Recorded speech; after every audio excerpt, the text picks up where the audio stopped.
एक धूर्त व्यापारी और टूटे हुए बर्तन। क्या किसी का छल हमेशा के लिए छिप सकता है? क्या एक चतुर व्यक्ति हर बार अपनी चालबाजियों से बच निकल सकता है? यही सवाल अकबर के दरबार में उस दिन गूंजा जब एक गरीब महिला ने बीरबल से न्याय की गुहार लगाई। कहानी की शुरुआत।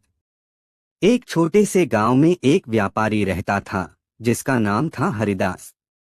वह अपनी मीठी बातों और होशियारी से लोगों का विश्वास जीत लेता, लेकिन भीतर से बेहद लालची और धूर्त था। वह जानता था कि कैसे भोले भाले लोगों को फंसाकर उनका धन हड़पना है। एक दिन गांव की गरीब विधवा महिला लक्ष्मी अपने टूटे हुए बर्तन बदलने के लिए हरिदास की दुकान पर पहुंची। लक्ष्मी ने अपने घर में बचे आखिरी कुछ चांदी के सिक्के हरिदास को दिए और कहा, मुझे ऐसे बर्तन दो जो लंबे समय तक चलें। यह मेरे पास बचा हुआ आखिरी धन है। हरिदास ने मुस्कुराते हुए कुछ पुराने कमजोर बर्तन लक्ष्मी को थमा दिए और कहा, ये सबसे अच्छे बर्तन हैं, सालों तक चलेंगे। लक्ष्मी को कुछ शक हुआ, लेकिन हरिदास की मीठी बातों में फंस गई। टूटे बर्तनों की सच्चाई। कुछ ही दिनों में बर्तन टूट गए। लक्ष्मी ने हरिदास से शिकायत की तो उसने उसे झूठ बोलकर वापस भेज दिया। गुस्से और बेबसी में लक्ष्मी ने दरबार का रास्ता पकड़ लिया और अकबर के सामने अपनी व्यथा सुनाई। अकबर ने बीरबल से कहा, बीरबल, इस समस्या का हल निकालो। अगर हरिदास दोषी है तो उसे सजा मिलनी चाहिए, लेकिन अगर लक्ष्मी झूठ बोल रही है तो सच भी सामने आना चाहिए। बीरबल की योजना। बीरबल ने हरिदास और लक्ष्मी दोनों को दरबार में बुलाया। उन्होंने कहा, हरिदास, क्या तुमने लक्ष्मी को अच्छे बर्तन बेचे थे? हरिदास ने सिर झुकाकर कहा, जी महाराज, मैंने उसे सबसे अच्छे बर्तन दिए थे। अगर वह कहती है कि बर्तन टूट गए तो यह उसकी लापरवाही होगी। बीरबल ने मुस्कुराते हुए कहा, अच्छा, तो यह साबित करना होगा कि बर्तन टूटने में तुम्हारी गलती नहीं है। कल सुबह तुम्हें दरबार में एक विशेष परीक्षा देनी होगी। हरिदास को थोड़ा डर हुआ, लेकिन उसने अपने डर को छिपाते हुए सहमति में सिर हिलाया। अनोखी परीक्षा और अनजान खेल। अगले दिन बीरबल ने दरबार में एक बड़ा सा घड़ा मंगवाया और हरिदास से कहा, यह घड़ा ऐसा है कि जो भी इसमें हाथ डालकर सच बोलेगा उसका हाथ बाहर आ जाएगा, लेकिन जो झूठ बोलेगा उसका हाथ अंदर फंस जाएगा। अब तुम इस घड़े में हाथ डालो और सच सच बताओ कि बर्तन कैसे बेचे थे। हरिदास पसीने में डूब गया, लेकिन उसकी चालाकी ने उसे एक और झूठ गढ़ने पर मजबूर किया। उसने मन ही मन योजना बनाई कि वह कुछ ऐसा बोलेगा जिससे खुद को बचा सके। जैसे ही उसने हाथ घड़े में डाला, उसकी आंखें बड़ी हो गईं। उसने घबराते हुए कहा, मुझे कुछ याद नहीं आ रहा। शायद मैं कुछ भूल रहा हूँ। बीरबल ने मुस्कुराते हुए कहा, शायद याददाश्त लौटाने के लिए घड़े में कुछ और डालना होगा। हरिदास का चेहरा पीला पड़ गया। घड़ा और बीरबल के अगले कदम ने दरबार में सन्नाटा फैला दिया। अचानक कुछ ऐसा हुआ जैसे ही बीरबल ने घड़े को पलटा, उसमें से कुछ चमचमाती चीजें बाहर गिरीं। यह देखकर हरिदास की हालत और खराब हो गई। यह चीजें क्या थीं? और क्या ये हरिदास के पापों की सच्चाई को उजागर करेंगी? क्या हरिदास की चालाकी उसके खिलाफ साबित होगी? या बीरबल की योजना में कोई और बड़ा खेल छिपा है? जानने के लिए अगली कहानी में पढ़े सोने की मूर्ति और लालच की परीक्षा। दो सोने की मूर्ति और लालच की परीक्षा। क्या धन और लालच इंसान को इतना अंधा कर सकता है कि वह सही गलत का फर्क भूल जाए? क्या बीरबल फिर से अपनी चतुराई से छल का पर्दाफाश कर पाएंगे? चलिए जानते हैं इस अनोखी घटना की कहानी। कहानी की शुरुआत। अकबर के दरबार में हरिदास के धोखे का सच उजागर होने के बाद उसे दंड दिया गया। पर कहानी यहीं खत्म नहीं हुई। हरिदास की सजा के बाद उसी दिन एक व्यापारी ने दरबार में प्रवेश किया। उसके हाथों में सोने से बनी एक भव्य मूर्ति थी। व्यापारी ने अकबर के सामने झुकते हुए कहा, महाराज, यह सोने की मूर्ति मेरी ओर से आपके लिए भेंट है। इसे मेरे पूर्वजों ने कई पीढ़ियों से संभाल कर रखा था। अब मैं इसे आपकी सेवा में अर्पित करना चाहता हूँ। मूर्ति इतनी सुंदर और कीमती थी कि दरबार में सभी की आंखें चमक उठीं। अकबर ने प्रशंसा करते हुए कहा, यह एक दुर्लभ भेंट है। तुम्हारा दिल वास्तव में उदार है। लेकिन बीरबल, जो चुपचाप यह सब देख रहे थे, व्यापारी की आंखों में एक अजीब सी चमक देख रहे थे। वह जानते थे कि इस भेंट के पीछे कोई गहरा उद्देश्य छिपा है। व्यापारी का मकसद। अगले दिन वह व्यापारी दरबार में वापस आया और अकबर से निवेदन किया, महाराज, मेरे पास एक छोटी सी प्रार्थना है। मेरे परिवार पर कुछ कर्ज है। अगर आप मुझे इस मूर्ति के बदले कुछ धन उधार दे सकें तो मैं कृतज्ञ रहूंगा। अकबर उसकी बात मानने के लिए तैयार थे, लेकिन बीरबल ने तुरंत हस्तक्षेप किया। महाराज, क्या हमें नहीं देखना चाहिए कि यह मूर्ति असली सोने की है या नहीं? व्यापारी ने थोड़ा घबराते हुए कहा, मूर्ति असली है महाराज। आप इसे किसी भी सुनार से जांच सकते हैं।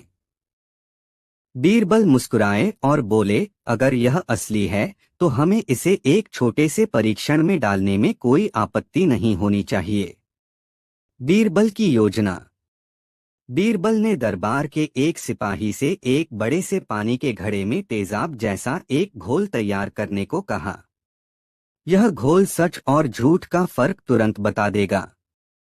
अगर यह मूर्ति असली सोने की है तो यह वैसे की वैसे रहेगी, लेकिन अगर इसमें कुछ मिलावट है तो यह टूट जाएगी। व्यापारी का चेहरा एकदम सफेद पड़ गया। उसने तुरंत विरोध करते हुए कहा, यह मूर्ति मेरे पूर्वजों की विरासत है। इसे इस प्रकार की परीक्षा में डालना ठीक नहीं होगा। बीरबल ने गंभीर स्वर में कहा, तो फिर इसका मतलब यह है कि तुम हमें धोखा देने आए हो। पर्दा उठता है। बीरबल ने सिपाहियों को आदेश दिया कि व्यापारी की बाकी संपत्ति और दस्तावेजों की जांच की जाए।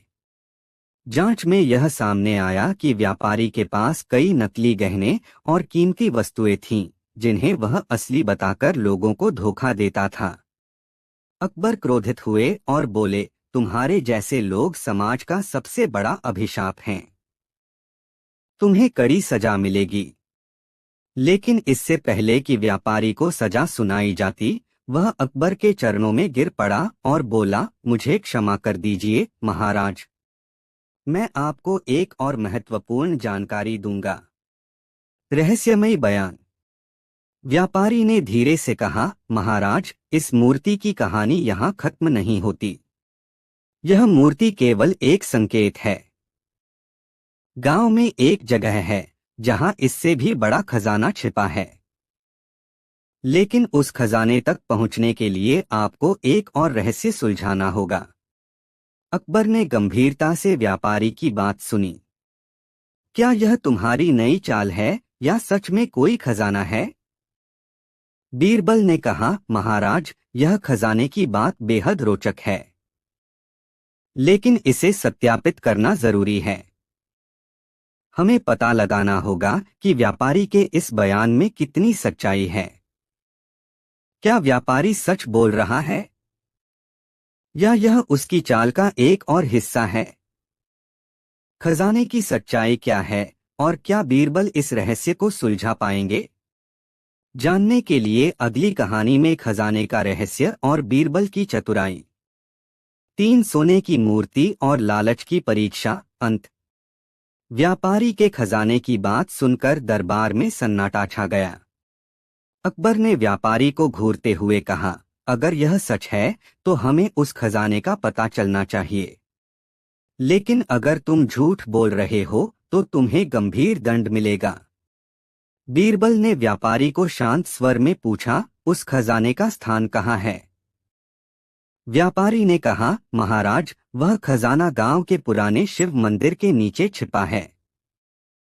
लेकिन उस खजाने तक पहुंचने के लिए एक खास निशानी की जरूरत है, और वह निशानी इस मूर्ति के अंदर छिपी हुई है। यह सुनकर बीरबल ने मूर्ति को ध्यान से देखा और अकबर को संकेत दिया। उन्होंने सिपाहियों से मूर्ति को तोड़ने का आदेश दिया। जैसे ही मूर्ति को तोड़ा गया, उसके भीतर से एक छोटा चमकता हुआ पत्थर निकला। बीरबल ने मुस्कुराते हुए कहा, महाराज, यह व्यापारी चालाक है, लेकिन पूरी तरह से मूर्ख नहीं। उसने हमें अपनी गलती मानने के बदले एक ऐसा राज बताया है जो उसकी सजा को कम कर सकता है। हमें इस पत्थर के माध्यम से खजाने का पता लगाना चाहिए। खजाने की खोज। अकबर ने बीरबल के नेतृत्व में सिपाहियों का एक दल खजाने की जांच के लिए भेजा। जब वे गांव के शिव मंदिर पहुंचे तो उन्होंने व्यापारी द्वारा बताए गए स्थान की खुदाई की। खुदाई के दौरान एक बड़ा तांबे का घड़ा निकला जो सोने और चांदी के सिक्कों से भरा था। खजाने को दरबार में लाया गया। इसे देखकर अकबर बेहद प्रसन्न हुए और बोले, यह खजाना हमारे राज्य की जनता के भले के लिए उपयोग होगा। व्यापारी का अंत।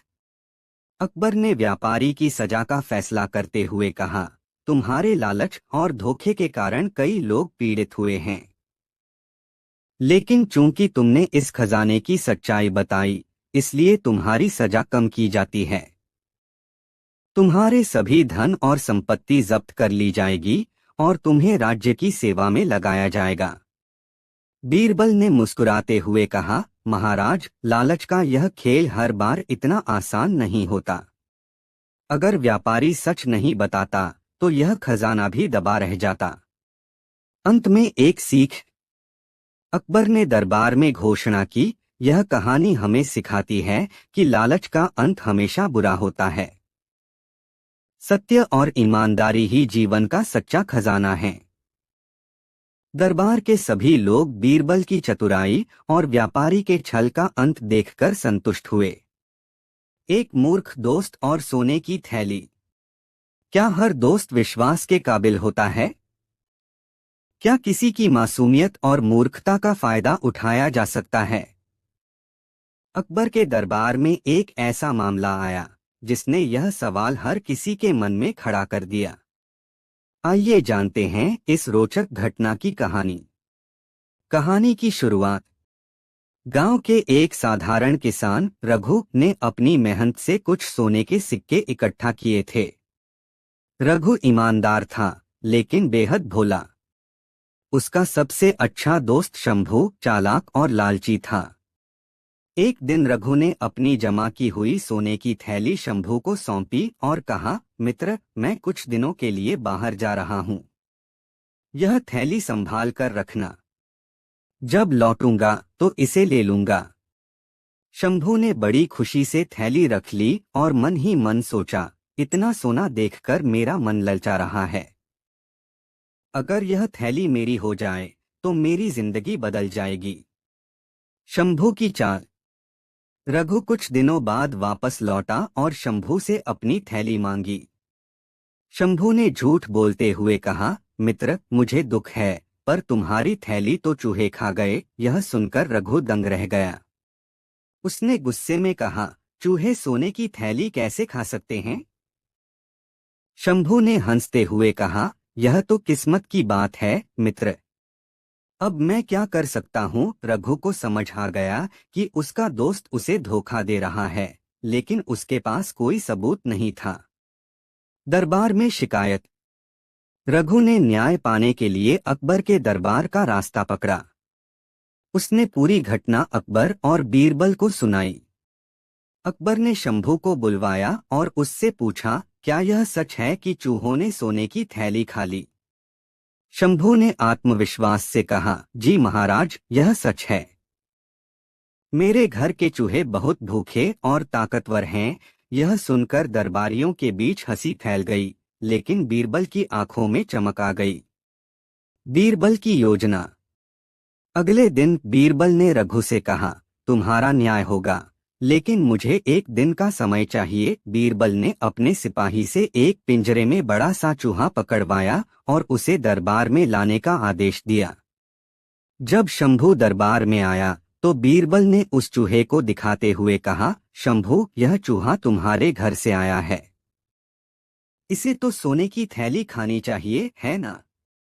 शंभू घबरा गया और बोला, महाराज, यह कैसा मजाक है? बीरबल ने मुस्कुराते हुए कहा, यह मजाक नहीं, न्याय है। अगर तुम्हारे चूहे सोने की थैली खा सकते हैं तो उन्हें और भी सोना खाना चाहिए। शंभू चुप हो गया, लेकिन बीरबल ने बात यहीं खत्म नहीं की। चौंकाने वाला रहस्य। बीरबल ने सिपाहियों से शंभू के घर की तलाशी लेने को कहा। जैसे ही तलाशी शुरू हुई, शंभू घबराकर चिल्लाया, ठहरिए, मैं सच बताता हूं, सोने की थैली मेरे पास है, मैंने लालच में उसे छिपा लिया था। दरबारियों ने राहत की सांस ली और रघु को उसकी थैली वापस मिल गई। अंत में नया मोड़। रघु खुश होकर बीरबल का धन्यवाद कर रहा था, तभी बीरबल ने शंभू से पूछा, तुमने यह झूठ क्यों बोला? कहीं तुम्हें किसी और ने तो ऐसा करने के लिए नहीं कहा?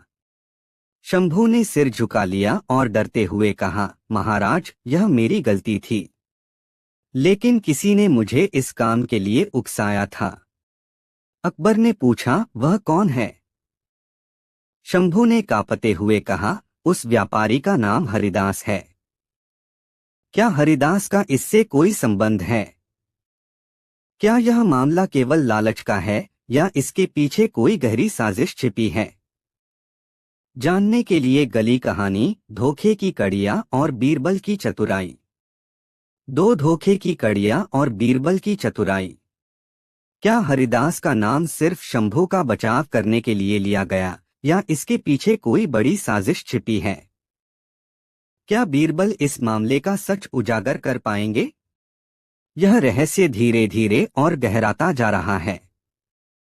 कहानी की शुरुआत। शंभू द्वारा हरिदास का नाम लेने से अकबर और दरबार के सभी सदस्य चौंक गए।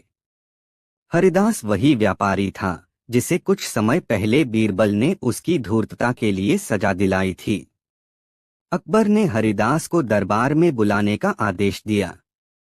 जब हरिदास दरबार में आया तो उसने आत्मविश्वास से कहा, महाराज, मैं निर्दोष हूं, मैंने शंभू को कोई उकसावा नहीं दिया, यह सब एक झूठ है।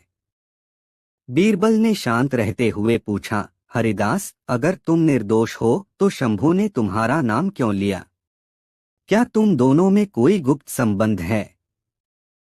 हरिदास ने कहा, मैं नहीं जानता कि शंभू ने मेरा नाम क्यों लिया। यह मेरे खिलाफ एक षड्यंत्र हो सकता है। हरिदास का अतीत। बीरबल ने दरबार में शंभू और हरिदास के पिछले संबंधों की पड़ताल शुरू की। जांच में पता चला कि शंभू और हरिदास एक बार व्यापार के सिलसिले में मिले थे। दोनों ने मिलकर कई बार छोटे व्यापारियों को धोखा दिया था। बीरबल ने यह जानने के लिए एक योजना बनाई कि क्या हरिदास सच में इस साजिश का हिस्सा है या नहीं। बीरबल की चालाक योजना। बीरबल ने शंभू को अकेले में बुलाया और कहा, अगर तुम सच बताओगे तो तुम्हारी सजा कम हो सकती है, लेकिन अगर झूठ बोला तो परिणाम गंभीर होंगे। शंभू ने डरते हुए कहा, महाराज, मैं सच बताऊंगा। हरिदास ने मुझसे कहा था कि रघु की थैली चुराकर उसे सौंप दूं। वह इसे अपने व्यापार में लगाना चाहता था। बदले में उसने मुझे एक बड़ा हिस्सा देने का वादा किया था, लेकिन जब मैंने थैली अपने पास रखी तो वह मुझसे नाराज हो गया।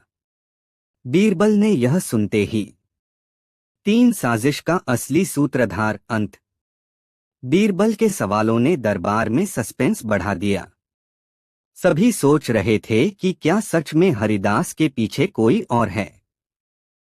अकबर ने आदेश दिया, इस साजिश की पूरी तहकीकात की जाए। मुझे सच जानना है। बीरबल की नई योजना। बीरबल ने हरिदास को कैद में रखने का आदेश दिया और उसके घर की तलाशी लेने के लिए सिपाहियों को भेजा। तलाशी के दौरान हरिदास के घर से एक संदिग्ध चिट्ठी मिली। चिट्ठी में लिखा था, हरिदास, जैसे ही सोने की थैली तुम्हारे पास पहुंचे उसे मेरे आदमी को सौंप देना। यह हमारा आखिरी काम है। सावधान रहना कि किसी को भनक न लगे। चिट्ठी पर हस्ताक्षर नहीं थे, लेकिन बीरबल ने इसे सुराग मानते हुए जांच शुरू की। साजिश का असली सूत्रधार। बीरबल ने गुप्त रूप से हरिदास से पूछताछ की। कुछ देर के बाद हरिदास टूट गया और बोला, महाराज, मैं इस खेल का असली सूत्रधार नहीं हूं। यह सब धनराज नाम के व्यापारी की योजना थी। उसने मुझे लालच दिया और इस साजिश में फंसाया। धनराज एक धनी व्यापारी था जिसकी अकबर के दरबार में अच्छी प्रतिष्ठा थी। जब उसे बुलाया गया तो उसने पहले आरोपों को नकारा, लेकिन बीरबल ने चिट्ठी और हरिदास की गवाही के आधार पर धनराज को जाल में फंसा लिया। असली सच उजागर। धनराज ने आखिरकार कबूल किया, महाराज, यह सच है। मैंने हरिदास और शंभू को लालच देकर रघु की थैली चुराने की योजना बनाई थी। मेरा इरादा था कि इस धन का उपयोग करके मैं दरबार में अपना प्रभाव बढ़ाऊं। मुझे लगा था कि कोई मुझे नहीं पकड़ पाएगा। अकबर ने गुस्से में कहा, तुम्हारी चालाकी और धोखे ने हमारे दरबार की गरिमा को ठेस पहुंचाई है। तुम्हें कड़ी सजा दी जाएगी। अंत में न्याय। अकबर ने आदेश दिया कि धनराज और हरिदास की सारी संपत्ति जब्त कर ली जाए और दोनों को कारावास में डाल दिया जाए। रघु को उसकी सोने की थैली वापस मिल गई। बीरबल ने मुस्कुराते हुए कहा, महाराज, यह कहानी हमें सिखाती है कि लालच और धोखा कभी छिप नहीं सकता। सच्चाई और न्याय हमेशा विजयी होते हैं। अकबर ने कहा, सचमुच बीरबल, तुम्हारी बुद्धिमानी के कारण आज इस साजिश का अंत हुआ। सीख। दरबार में सबने इस बात से सहमति जताई कि सच्चाई और ईमानदारी ही सबसे बड़ा धन है। और इस तरह एक और साजिश का पर्दाफाश हुआ और बीरबल की चतुराई ने फिर से सबका दिल जीत लिया। एक चोरी का तोता और अनोखी सजा। क्या एक तोता किसी चोरी का गवाह बन सकता है? क्या वह सच बता पाएगा? अकबर के दरबार में पेश हुआ एक ऐसा ही अनोखा मामला जिसने हर किसी को हैरान कर दिया। आइए जानते हैं इस रहस्यमयी और मजेदार घटना की कहानी। कहानी की शुरुआत। दरबार में एक दिन एक व्यापारी रमेश घबराया हुआ आया। उसके साथ एक सोने के पिंजरे में एक सुंदर तोता था। उसने अकबर से फरियाद की, महाराज, मेरे घर से मेरी सबसे कीमती मूर्ति चोरी हो गई है। यह तोता उस रात वहां मौजूद था। अगर यह बोल सके तो सारा सच बता सकता है। अकबर ने हैरानी से पूछा, यह कैसे संभव है? तोता कैसे चोर को पहचान सकता है? बीरबल ने मुस्कुराते हुए कहा, महाराज, कभी कभी जानवर भी ऐसे राज खोल सकते हैं जो इंसान नहीं खोल पाते। इस मामले को मुझे सौंप दीजिए। तोते का रहस्य। रमेश ने बताया, महाराज, यह तोता हर बात को सुनता और दोहराता है। चोरी वाली रात इसने जरूर चोर को देखा होगा, लेकिन अब यह चुप है। मुझे यकीन है कि चोर इसे डराकर चुप करा गया है। बीरबल ने तोते को ध्यान से देखा। उसकी आंखों में एक चमक थी, मानो वह कुछ कहना चाहता हो, लेकिन वह कुछ बोल नहीं रहा था। दरबार में चुनौती। अकबर ने आदेश दिया, सभी दरबारियों को बुलाया जाए। हमें यह जानना होगा कि चोर कौन है। बीरबल ने दरबार में घोषणा की, चोरी वाली रात जो भी रमेश के घर गया था वह आज खुद को पहचान लेगा। सभी दरबारी चुपचाप खड़े रहे। तभी बीरबल ने तोते की ओर इशारा करते हुए कहा, मैं इस तोते को सच उगलवाने का एक तरीका जानता हूँ। बीरबल की अनोखी योजना। बीरबल ने तोते को एक सुनसान कमरे में रखा। उसने सभी दरबारियों को उस कमरे के पास से गुजरने का आदेश दिया। जैसे ही दरबारी उस कमरे के पास से गुजरते, तोता जोर जोर से बोलने लगा, चोर, चोर। हर कोई हैरान था। बीरबल ने कहा, तोता चोर को पहचानता है, लेकिन हमें अभी और प्रमाण चाहिए। साजिश का पर्दाफाश। बीरबल ने सभी दरबारियों को पंक्ति में खड़ा किया और तोते को उनके सामने रखा। जब एक दरबारी, जिसका नाम महेश था, तोते के सामने आया, तो तोता अचानक जोर जोर से चीखने लगा। महेश पसीने से भीग गया। अकबर ने तुरंत सिपाहियों को आदेश दिया, महेश के घर की तलाशी लो। अंत में रहस्य। महेश के घर से रमेश की चोरी हुई मूर्ति बरामद हो गई। महेश ने गिड़गिड़ाते हुए कहा, महाराज, मुझे माफ कर दीजिए, मैं लालच में आकर यह गलती कर बैठा।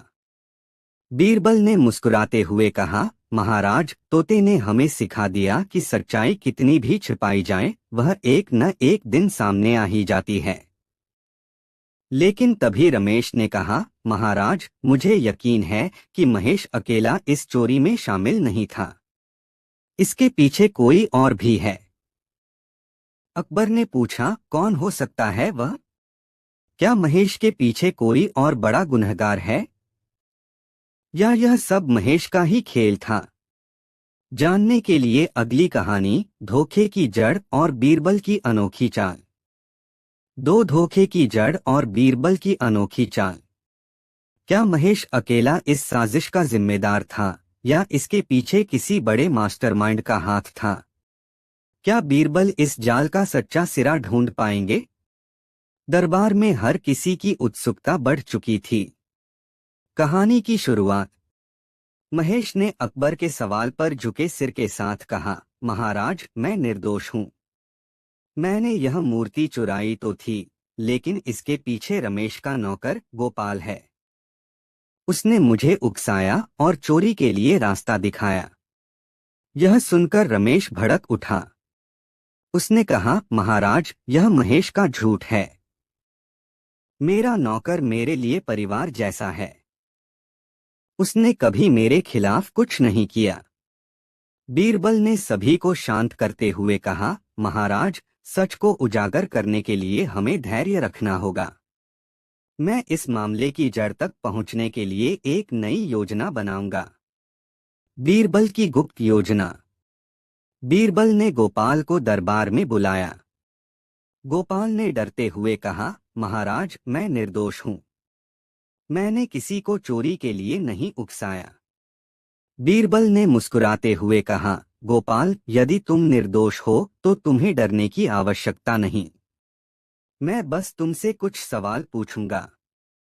बीरबल ने रमेश, महेश और गोपाल के जवाबों की तुलना करने के लिए उन्हें अलग अलग कमरों में रखवाया। तोते की भूमिका। बीरबल ने तोते को गोपाल के पास ले जाकर रखा। इस बार तोता शांत था, लेकिन जब उसे महेश के पास रखा गया तो वह फिर से चिल्लाने लगा, चोर, चोर। बीरबल ने सोचा, तोता महेश को चोर क्यों कह रहा है, जबकि गोपाल पर भी आरोप है। क्या यह महेश का डर है या गोपाल की चालाकी? सच का पता लगाने की चाल।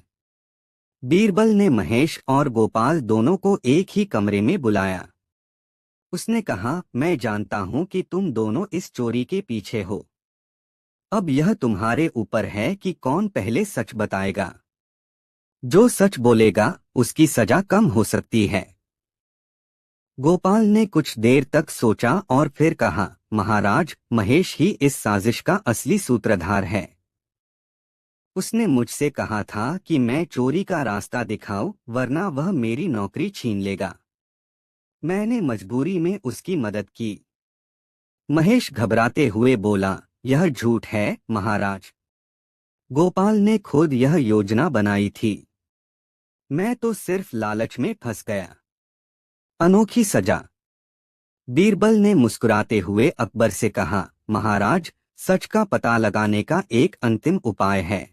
उसने महेश और गोपाल दोनों को एक एक चम्मच शहद और लाल मिर्च का मिश्रण खिलाया। कुछ ही देर में गोपाल चिल्लाने लगा, मुझे माफ कर दीजिए महाराज, मैंने ही महेश को उकसाया था। रमेश की मूर्ति चुराकर हम उसे बेचने की योजना बना रहे थे। साजिश का अंत। अकबर ने गुस्से में कहा, महेश और गोपाल, तुम दोनों ने जो किया वह अक्षम्य है। तुम दोनों को कड़ी सजा दी जाएगी। बीरबल ने मुस्कुराते हुए कहा, महाराज, यह मामला हमें सिखाता है कि जब दो लोग साजिश में फंसते हैं तो उनमें से एक हमेशा डर के कारण सच बोल देता है। अंत में रहस्य। लेकिन तभी रमेश ने कहा, महाराज, मेरा विश्वास है कि महेश और गोपाल के अलावा भी इस मामले में कोई और शामिल है। अकबर ने पूछा, कौन हो सकता है वह? क्या इस साजिश के पीछे कोई और बड़ा गुनहगार है, या यह मामला यहीं समाप्त हो गया? जानने के लिए पढ़े अगली कहानी, गुप्त सूत्रधार और बीरबल की आखिरी चाल। 3 गुप्त सूत्रधार और बीरबल की आखिरी चाल। अंत। दरबार में रमेश का यह दावा कि साजिश के पीछे कोई और बड़ा गुनहगार है सभी को चौंका गया। अकबर ने आदेश दिया, बीरबल, इस मामले को तुरंत सुलझाओ।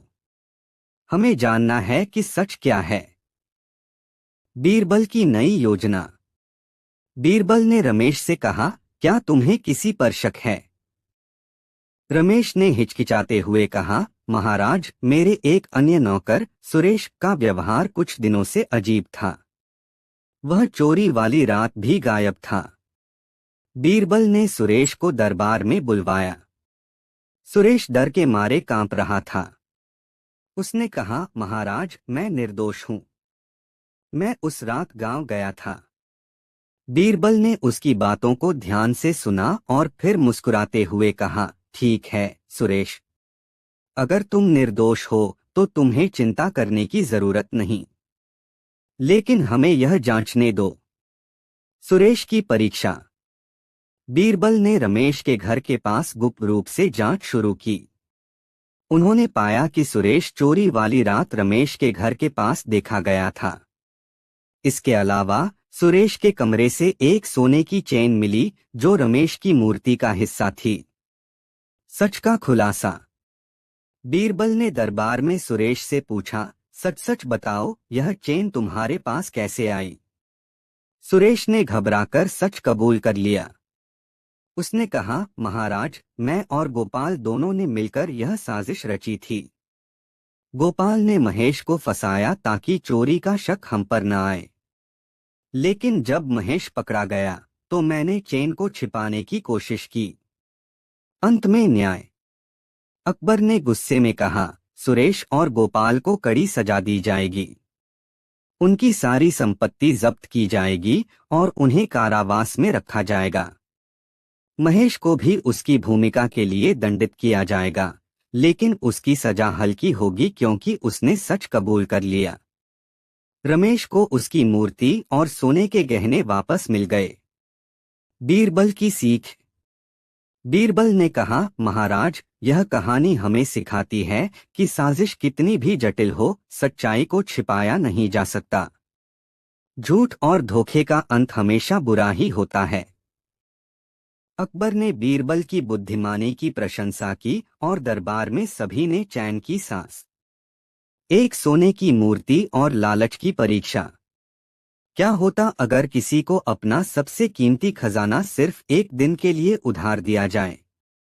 क्या वह अपने लालच पर काबू रख पाएगा या वह चुराने का लालच नहीं छोड़ पाएगा? अकबर के दरबार में इस सवाल का जवाब एक ऐसी कहानी में छुपा था जिसने हर किसी को हैरान कर दिया। कहानी की शुरुआत। एक दिन अकबर और बीरबल के पास एक व्यापारी आया। उसका नाम जयचंद था और वह एक बहुत बड़ा सोने का व्यापारी था। उसने अकबर से कहा, महाराज, मेरे पास एक सोने की मूर्ति है जो बहुत ही दुर्लभ और मूल्यवान है। मैं इसे दरबार में दिखाना चाहता हूँ। ताकि आप इसे देख सकें। अकबर ने मुस्कुराते हुए कहा, तुम्हारा स्वागत है जयचंद। हम तुमसे यह मूर्ति जरूर देखना चाहेंगे। लेकिन याद रखो, कोई भी कीमती वस्तु किसी के भी हाथ में हो तो उसका मन चुराने के विचार से भरा होता है। जयचंद ने सिर झुकाकर कहा, महाराज, मैं आपको विश्वास दिलाता हूं कि मैं इस मूर्ति का कोई गलत उपयोग नहीं करूंगा। मूर्ति का दर्शन। जब जयचंद ने मूर्ति को दरबार में लाकर रखा तो वह पूरी तरह से सोने से बनी थी और उसकी नक्काशी बहुत ही अद्भुत थी। सब दरबारी उसे देखकर हैरान रह गए। अकबर ने मुस्कुराते हुए कहा, यह सचमुच एक अद्भुत मूर्ति है। लेकिन तभी बीरबल ने पूछा, जयचंद, तुम इस मूर्ति को दरबार में लाए हो, लेकिन तुम क्या चाहते हो? इसे कुछ समय के लिए दिखाने से क्या मिलेगा? जयचंद ने कहा, मुझे बस यह दिखाने का एक अवसर चाहिए था। अगर आप चाहें तो आप इस मूर्ति को एक दिन के लिए रख सकते हैं और जब चाहें वापस कर सकते हैं। लालच का जाल। अकबर और बीरबल के मन में संदेह था, लेकिन बीरबल ने उसे चुनौती दी। तुमने कहा कि हम इसे एक दिन के लिए रख सकते हैं, तो क्या तुम हमें यह मूर्ति एक रात के लिए उधार दे सकते हो? जयचंद ने कुछ देर सोचा और कहा, महाराज, अगर आप इसे अपनी देखरेख में रखना चाहते हैं तो मुझे कोई आपत्ति नहीं है। अगली सुबह जब दरबार लगा तो अकबर और बीरबल ने देखा कि मूर्ति अपनी जगह से गायब थी। हर कोई चौंक गया। जयचंद ने चिल्लाते हुए कहा, महाराज, मेरी मूर्ति चोरी हो गई है। अकबर ने शांति से कहा, जयचंद, तुम बहुत ही समझदार व्यापारी हो। हमें लगता है कि तुम खुद यह जानना चाहते हो कि हमारे पास जो चीजें आती हैं उन्हें हम कितनी देर तक संभाल सकते हैं।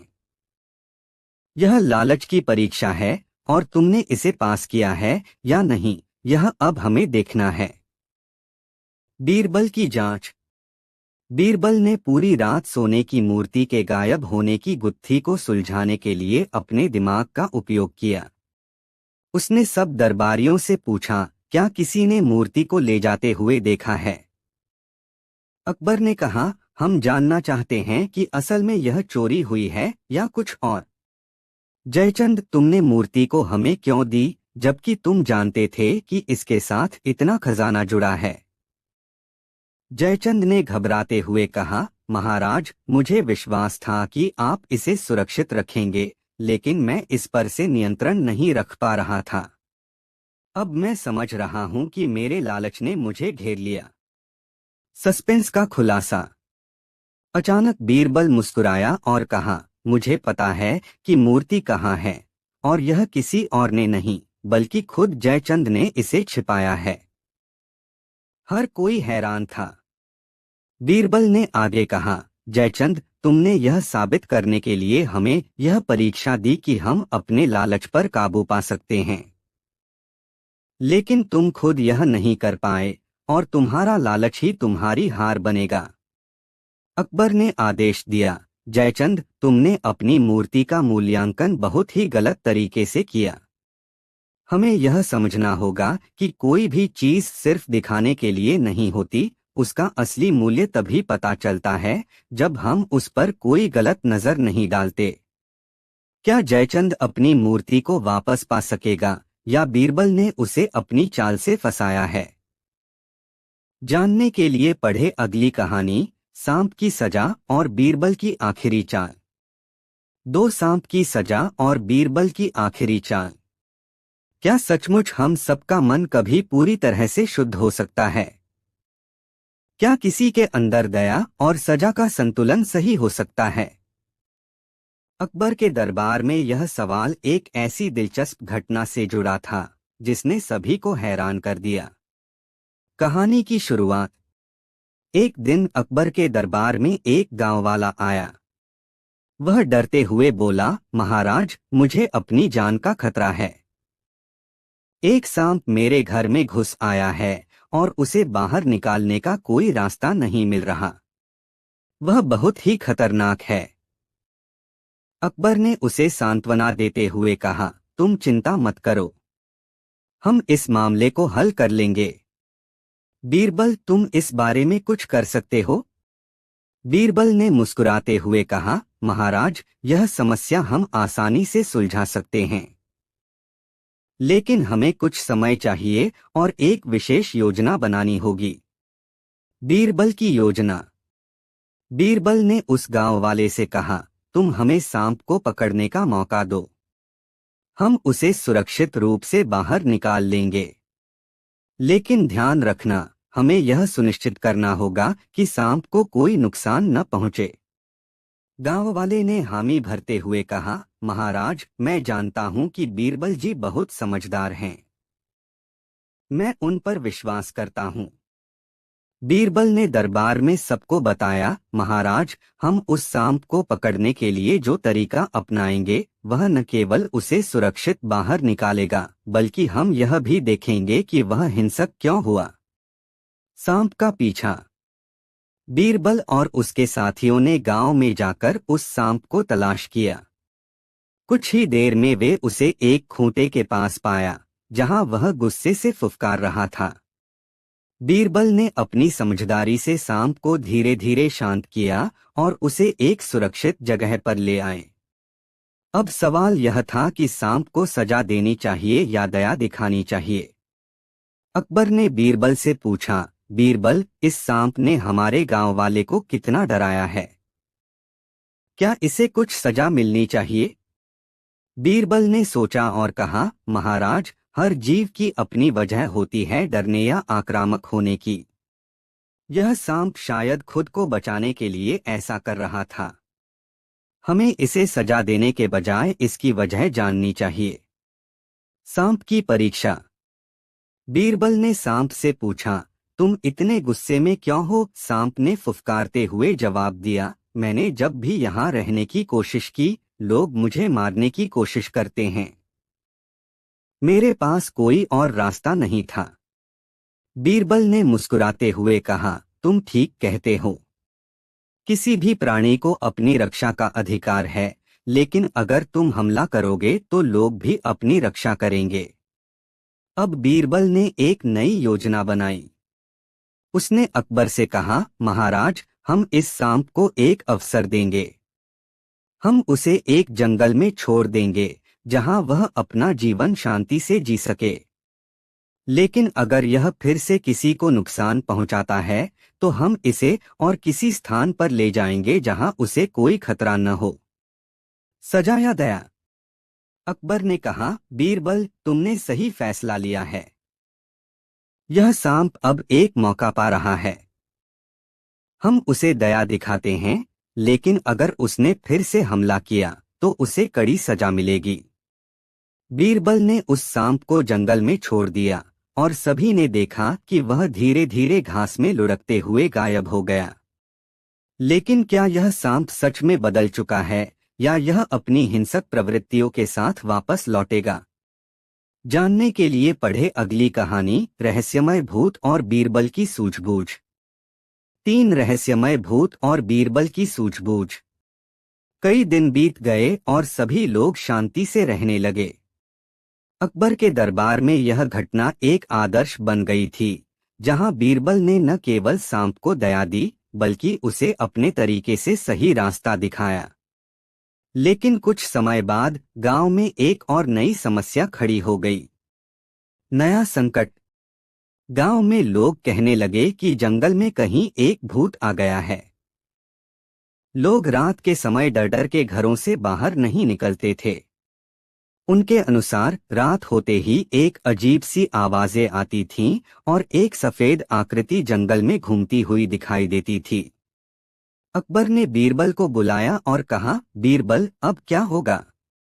तुमने पहले सांप की समस्या सुलझाई, लेकिन अब यह भूत की समस्या आ गई है। क्या तुम इसे सुलझा सकोगे? बीरबल ने निश्चिंत होकर कहा, महाराज, भूत प्रेत केवल उन्हीं जगहों पर होते हैं जहां लोग डर के साए में रहते हैं। इस डर को खत्म करना ही हमारी असली चुनौती है। मैं इस भूत की असलियत का पता लगाने के लिए जंगल में जाऊंगा। बीरबल की सूझबूझ। बीरबल रात के समय जंगल में गया। उसने जंगल के बीचों बीच एक चौंकाने वाली आवाज सुनी और देखा कि एक सफेद धुंध भूत के रूप में हवा में तैर रही थी। लेकिन बीरबल ने बिना घबराए अपने कदम आगे बढ़ाए और उस आवाज के स्रोत तक पहुंचा। जैसे ही वह उस स्थान पर पहुंचा, उसने देखा कि वहां कुछ लोग एक सफेद कपड़े में लिपटे हुए थे, जो भूत की तरह लग रहे थे। बीरबल ने समझ लिया कि यह सब एक चाल थी। वह मुस्कुराया और उन लोगों से कहा, तुम लोग किसे धोखा देने की कोशिश कर रहे हो? मैं जानता हूं कि तुम सब एक योजना बना रहे हो। वे लोग घबराए हुए थे और एक एक करके खुद को बेनकाब करने लगे। उन्होंने बताया कि ये सब केवल लोगों को डराने और उनकी संपत्ति लूटने के लिए किया जा रहा था। यह एक ठगी का खेल था, जिसे चलाने वाले लोग एक बेतहाशा डर फैलाने में कामयाब हो गए थे। अकबर का आशीर्वाद।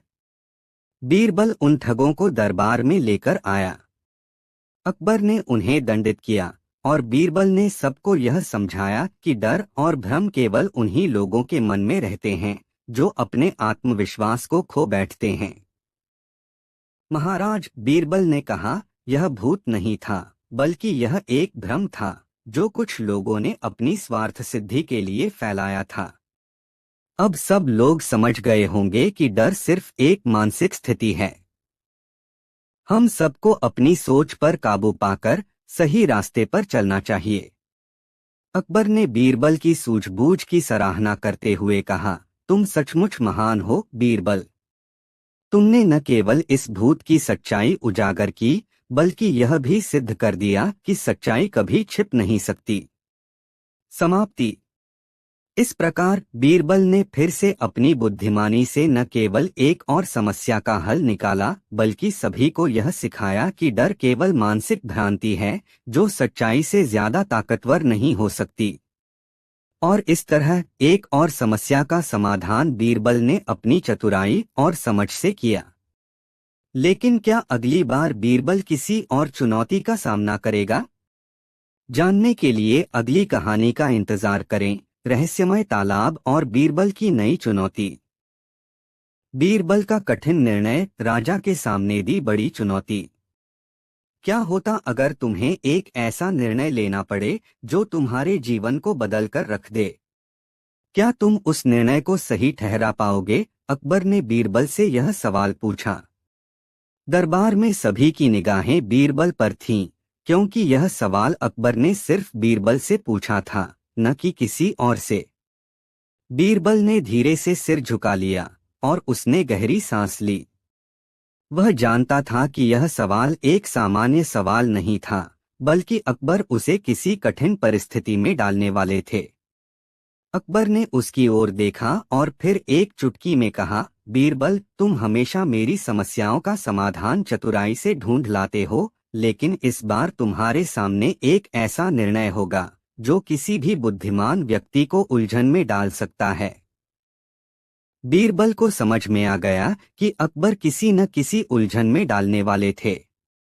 महाराज, मैं पूरी तरह से तैयार हूँ। कृपया बताइए, मुझे कौन सा निर्णय लेना है? अकबर ने एक मुस्कान के साथ कहा, यह निर्णय सरल नहीं होगा बीरबल। तुम्हारे पास 3 विकल्प होंगे।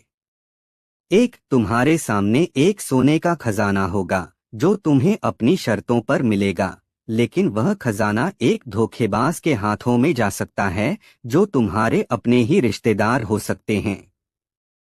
2, तुम्हारे पास एक पूरी गांव की मदद होगी, लेकिन उसके बदले में तुम्हें अपना एक बहुत महत्वपूर्ण फैसला बदलना होगा जो तुम्हारे जीवन के लिए महत्वपूर्ण हो। 3, तीसरी शर्त यह है कि तुम्हारे सामने कुछ लोग होंगे जो तुम्हें यह बताने आएंगे कि अगर तुम इस अवसर को छोड़ दोगे तो तुम कुछ और बड़ी मदद पा सकोगे, लेकिन कौन से लोग सही हैं, यह तुम नहीं जान पाओगे। सब लोग चुप थे। अकबर का यह सवाल इतना कठिन था कि बीरबल भी सोच में पड़ गया। वह जानता था कि एक छोटा सा निर्णय भी बड़ा परिणाम लाने वाला हो सकता है। लेकिन कौन सा निर्णय सही होगा? बीरबल ने शांति से कहा, महाराज, यह फैसला मुश्किल है, लेकिन मुझे यकीन है कि सही निर्णय वही होता है जो समय की जरूरत को समझे। अकबर ने कहा, लेकिन बीरबल, तुम्हारे पास केवल कुछ ही समय है। तुम सिर्फ एक दिन का समय ले सकते हो। बीरबल ने सिर झुकाया और फिर उसने अकबर की ओर देखा। महाराज, मैं इस फैसले के बारे में पूरी तरह से सोचने के बाद ही निर्णय लूंगा, लेकिन क्या आप मुझे समय दे सकते हैं? अकबर मुस्कुराए, तुम्हें समय मिलेगा, लेकिन उस समय के दौरान क्या तुम सही निर्णय ले पाओगे? बीरबल ने एक गहरी सांस ली और कहा, मुझे यकीन है कि मैं सही निर्णय लूंगा, लेकिन यह निर्णय सिर्फ मेरे लिए नहीं बल्कि राज्य के लिए भी महत्वपूर्ण होगा। इस पर अकबर ने एक रहस्यमय मुस्कान के साथ कहा, तुमने अच्छा कहा बीरबल, लेकिन क्या तुम समझ पाओगे कि यह निर्णय तुम्हें किस तरह से परखने वाला है? क्या बीरबल सही निर्णय ले पाएगा? और वह कौन सा रहस्यमय तत्व था जो बीरबल को उलझन में डाल रहा था? क्या बीरबल इस कठिन निर्णय से बाहर निकल पाएगा या यह चुनौती उसे हमेशा के लिए बदल देगी? जाने के लिए बने रहिए अगले भाग के साथ, क्योंकि अब यह कहानी एक नई दिशा में मुड़ने वाली है। बीरबल और आरती की उलझन। दरबार के सामान्य दिनों में, जब हर कोई अपनी दिनचर्या में व्यस्त था, अचानक एक युवती रोती हुई अकबर के दरबार में पहुंची। उसका नाम आरती था। उसकी खूबसूरती और सादगी ने सभी दरबारियों का ध्यान खींचा, लेकिन उसकी आंखों में आंसू देखकर अकबर ने गंभीर स्वर में पूछा, क्या हुआ बेटी? तुम इतनी व्यथित क्यों हो? आरती ने नम्रता से कहा, जहांपनाह, मैं एक साधारण परिवार से हूँ। कुछ समय पहले हमारे गांव के एक जमींदार ने मुझसे शादी का प्रस्ताव रखा था, लेकिन जब मैंने इनकार किया तो उसने मेरे पिता पर झूठे आरोप लगाकर उन्हें कैद करवा दिया। अब वह मुझसे बदला लेने के लिए हर संभव प्रयास कर रहा है। मेरे पिता निर्दोष हैं। मैं न्याय की गुहार लेकर आपके पास आई हूँ। अकबर ने तुरंत बीरबल की ओर देखा और कहा, बीरबल, यह मामला तुम्हें देखना होगा। इस लड़की के पिता को न्याय मिलना चाहिए। बीरबल की योजना। बीरबल ने आरती से जमींदार के बारे में सब कुछ विस्तार से पूछा। आरती ने बताया कि जमींदार गांव में बहुत प्रभावशाली है, लेकिन वह लोभी और चालाक है। बीरबल ने मुस्कुराते हुए कहा, जहां अत्याचार और अन्याय हो, वहां सत्य और बुद्धिमानी का मार्ग ही हल है। बीरबल ने एक योजना बनाई। उन्होंने आरती से कहा, तुम्हें जमींदार के पास जाना होगा और यह दिखाना होगा कि तुम उसकी बात मानने के लिए तैयार हो। बाकी काम मुझ पर छोड़ दो। आरती ने थोड़ी झिझक के बाद योजना को स्वीकार कर लिया। जमींदार की चालाकी और बीरबल का दांव। आरती ने जमींदार के पास जाकर कहा, मुझे एहसास हो गया है कि आपके बिना मैं और मेरे परिवार का जीवन मुश्किल हो जाएगा। मैं आपकी बात मानने को तैयार हूँ, लेकिन एक शर्त है। जमींदार ने पूछा, क्या शर्त है? आरती ने कहा, आपको मेरे पिता को छोड़ना होगा और मेरी शादी से पहले शाही दरबार में अपने साम्राज्य की ताकत दिखानी होगी। मैं चाहती हूं कि बादशाह अकबर को यकीन हो कि मैं एक मजबूत इंसान से शादी कर रही हूं। जमींदार को यह बात अपनी शान बढ़ाने का मौका लगी और उसने तुरंत मान लिया। दरबार में जमींदार का घमंड। कुछ दिनों बाद जमींदार अकबर के दरबार में पहुंचा। उसने अपने धन और ताकत का प्रदर्शन करते हुए कहा, जहांपनाह, मैं सबसे प्रभावशाली और ताकतवर हूं। आरती को मुझसे शादी करने में कोई दिक्कत नहीं होनी चाहिए। बीरबल ने कहा, तुम्हारी ताकत की परीक्षा होनी चाहिए। उन्होंने जमींदार को एक चुनौती दी, अगर तुम इस ताले को बिना तोड़े या चाबी के खोल सको तो तुम्हें सबसे समझदार और ताकतवर माना जाएगा। जमींदार ने कई प्रयास किए लेकिन असफल रहा। अंत में बीरबल ने कहा, तुम्हारा घमंड तुम्हें अंधा कर रहा है। समस्या हल करने के लिए शक्ति से ज्यादा बुद्धि की आवश्यकता होती है। आरती का न्याय। बीरबल ने अपनी योजना के अनुसार सबूत जुटाए और साबित किया कि जमींदार ने झूठे आरोप लगाकर आरती के पिता को फंसाया था। अकबर ने तुरंत जमींदार को गिरफ्तार करने का आदेश दिया और आरती के पिता को रिहा कर दिया। आरती ने खुशी खुशी बीरबल का धन्यवाद किया। उसने कहा, आपकी बुद्धिमानी ने हमारी जिंदगी बदल दी। मैं आपकी इस कृपा को कभी नहीं भूलूंगी। बीरबल मुस्कुराते हुए बोले, जहां सच्चाई और न्याय की जरूरत हो वहां हर समस्या का हल मिल ही जाता है। अकबर और बीरबल, गुमशुदा घोड़ा और चालाकी का जवाब। अकबर का दरबार हमेशा रोचक मामलों और अनोखी समस्याओं के लिए प्रसिद्ध था। एक दिन एक अमीर व्यापारी दरबार में पहुंचा। वह बेहद परेशान और थका हुआ लग रहा था। उसने अकबर को सलाम किया और कहा, जहां पनाह, मेरी मदद कीजिए। मेरा सबसे अनमोल घोड़ा चोरी हो गया है। वह सिर्फ घोड़ा नहीं बल्कि मेरे परिवार की शान और मेरे व्यापार की ताकत है। अकबर ने गंभीरता से पूछा, क्या तुम्हें किसी पर शक है? व्यापारी ने सिर झुकाकर कहा, जहां पनाह, मैं किसी का नाम नहीं ले सकता, पर इतना जरूर जानता हूं कि चोर कोई जानकार व्यक्ति है। मैंने हर जगह ढूंढा लेकिन घोड़े का कोई सुराग नहीं मिला। यह सुनकर अकबर ने तुरंत बीरबल को बुलवाया और कहा, बीरबल, इस व्यापारी का घोड़ा ढूंढना तुम्हारी जिम्मेदारी है। तुम्हें इसे हल करना होगा। बीरबल ने मुस्कुराते हुए कहा, जहां पनाह, यह काम मुश्किल जरूर है लेकिन नामुमकिन नहीं। मुझे इस मामले को सुलझाने के लिए दरबार के सभी दरबारियों की जरूरत पड़ेगी। अकबर ने बीरबल को पूरी छूट दी। अगले दिन बीरबल ने सभी दरबारियों को बुलाया और कहा, हमने व्यापारी के घोड़े को ढूंढने का उपाय ढूंढ लिया है। दरअसल हमारे पास एक जादुई घास का तिनका है। जो भी चोर होगा उसका तिनका अगले दिन 1 इंच छोटा हो जाएगा। यह सुनकर दरबारी हैरान रह गए। बीरबल ने सभी को वह तिनका दिया और कहा, इसे अपने पास रखो और कल सुबह दरबार में लेकर आओ। तब हम देखेंगे कि चोर कौन है। अगले दिन सभी दरबारी अपने अपने तिनके लेकर दरबार में पहुंचे। बीरबल ने तिनकों को ध्यान से देखा और मुस्कुराते हुए कहा, जहां पनाह, चोर को पकड़ना बहुत आसान हो गया है। अकबर ने पूछा, कैसे? चोर कौन है? बीरबल ने एक दरबारी की ओर इशारा करते हुए कहा, यह आदमी चोर है। दरबारी घबरा गया और बोला, आप मुझे कैसे चोर कह सकते हैं? मेरे पास भी तिनका वैसा ही है जैसा सबके पास है।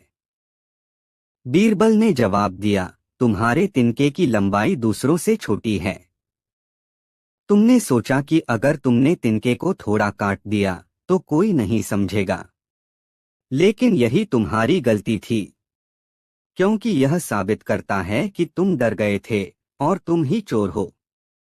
चोर का कबूलनामा। यह सुनकर दरबारी घबरा गया और अकबर के चरणों में गिरकर बोला, जहां पनाह, मुझे माफ कर दीजिए। मैंने व्यापारी का घोड़ा चोरी किया था। मुझे लगा था कि मैं इसे छिपाकर आसानी से बच जाऊंगा। अकबर ने गुस्से में कहा, तुमने न केवल चोरी की बल्कि मेरी न्याय प्रणाली पर भी सवाल खड़ा किया। तुम्हें इसके लिए सजा जरूर मिलेगी। व्यापारी का घोड़ा उसे वापस कर दिया गया और चोर को दंड दिया गया। अकबर ने बीरबल की बुद्धिमानी की तारीफ की और कहा, तुमने फिर से साबित कर दिया कि तुम्हारी चतुराई के आगे कोई नहीं टिक सकता। एक साधारण योजना से तुमने इतना बड़ा रहस्य सुलझा दिया। बीरबल ने मुस्कुराते हुए जवाब दिया, जहां पनाह, हर समस्या का हल मुश्किल नहीं होता, बस सही सोच और धैर्य से उसे सुलझाया जा सकता है। इस घटना ने साबित कर दिया कि अपराधी कितना भी चालाक क्यों न हो, सच्चाई हमेशा सामने आती है। बीरबल की इस अनोखी योजना ने न केवल चोर को बेनकाब